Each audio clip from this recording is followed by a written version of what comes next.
The Let Girls Learn initiative, it's an initiative that seeks to identify barriers to girls' education and coming up with solutions that is community-led and is a collective effort from a grassroots level to address these barriers that affect girls' education around the world. Yeah, in Ghana, we come from a male-dominant society where girls are basically denied education because they are girls. Usually what you hear is about teenage pregnancy, which is one big problem for most young girls in Ghana, because the girls will drop out of school and their life just ends technically. But the guys who get them pregnant end up going back to school and probably succeeding in life later on. So I think most of the problems are centered around teenage pregnancy and then also other cultural practices that are not convenient for girls to be enrolled in school. Some practices like the trocosi system, where some girls are given off for ritual purposes to serve in shrines. The financial barriers is another issue why some people, especially those in the rural areas, do not want to educate the girls, and they think they should be going to the farm or they should be staying in the kitchen. And we think if there is a way that we can bring quality education even to the rural areas, we will have a lot of girls over there willing to educate themselves and also to go through school and maybe get to the tertiary level. Peace Corps Ghana has a volunteer community called Tech Think Tank.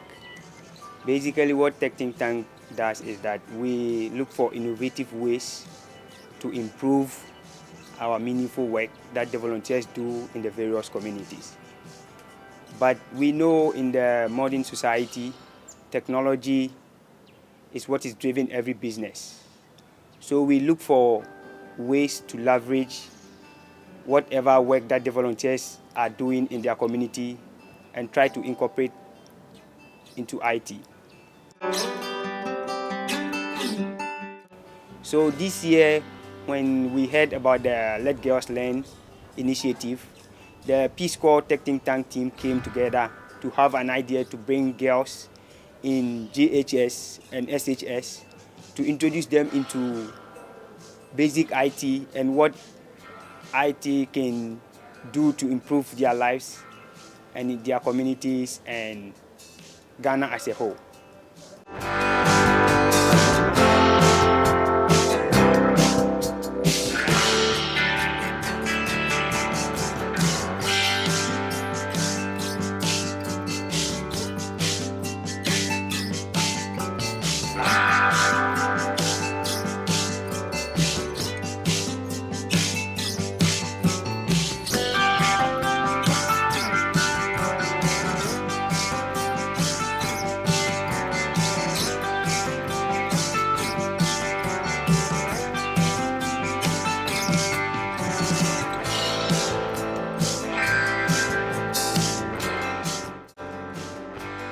I believe every long journey starts with a step, and we have taken a step in the right direction in this regard.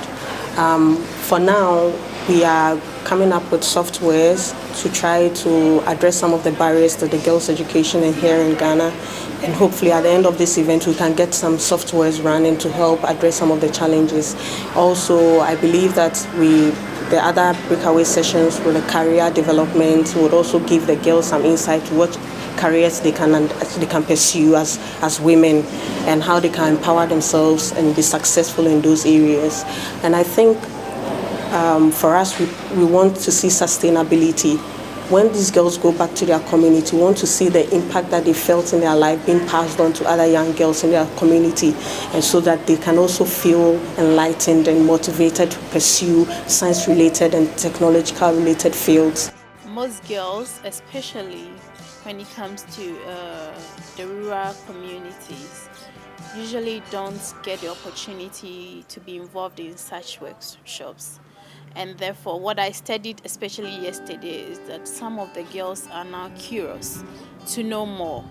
And I think their world is like a box. They are in a smaller box, not exposed to things. Therefore, they think, oh, okay, I just have to go through school and become a lawyer. I just have to go through school and become a banker or something. So I think with this initiative, Let Girls Learn Hackathon, it's going to really open their mind to see the broader world out there and to have choices in science, math, engineering, and all that. And then they could think bigger than previously how they were thinking. So I think that's one of the key areas that I think this initiative is going to have an impact on these girls.